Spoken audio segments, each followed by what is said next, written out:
right, we check back in now with Mike Eppel over at 680 News for the latest in business, and we have some big changes coming to right here behind me, Yonge and Dundas. Yeah, the view outside the window there is going to change.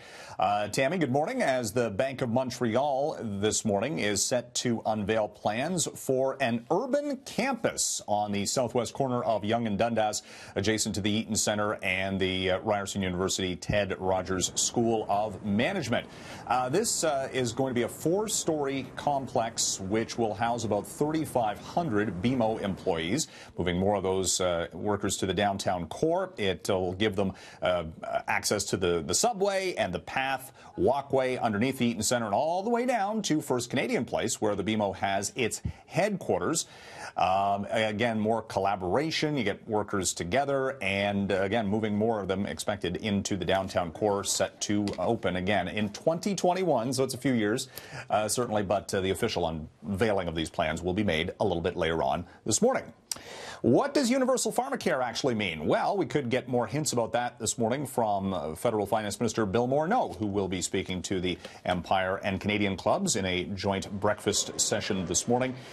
Dropped some hints about this following the federal budget on Tuesday, this idea of a national pharmacare program. It would probably be a hybrid system, though, where if you are currently under a corporate plan for pharmaceuticals, that wouldn't change. This would be people who are uninsured. Dr. Eric Hoskins, the former Ontario Health Minister, is going to head this up, at least the task force on it, which will report back to the government likely later this year or early next, in time for next year's federal budget, and maybe laying the groundwork for that for the next election campaign. Corporate America taking the lead on gun control in the United States. Walmart and Dick's Sporting Goods, the latest to raise the age limit on buying firearms after the Parkland, Florida shooting. And this is a tone change in the United States that we're hearing, with a lot of companies dropping ties to the National Rifle Association, the NRA, and others. And we heard some different tones coming from U.S. President Donald Trump yesterday, siding with the Democrats on their plans potentially for gun control going forward.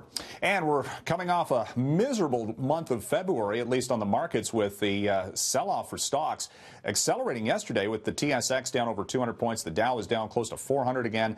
The Dow last month dropped 4.2%. The TSX down 3.2%. Worst monthly performance for Bay Street since December 2015. We've got the TD Bank just reporting earnings this morning. Those look pretty good, but it doesn't seem to matter right now because everybody's worried about interest rates going up this year, and that's a sell signal for stocks. And Tammy, we have the Canadian dollar this morning below 78 cents U.S., $1.28 and change on the exchange rate. And that, if you're heading south for March break, just in time for a more expensive exchange rate to convert your dollars. So there you go. Yeah, not a lot of cross-border shopping. No, all right. Thanks very much, Mike. See ya.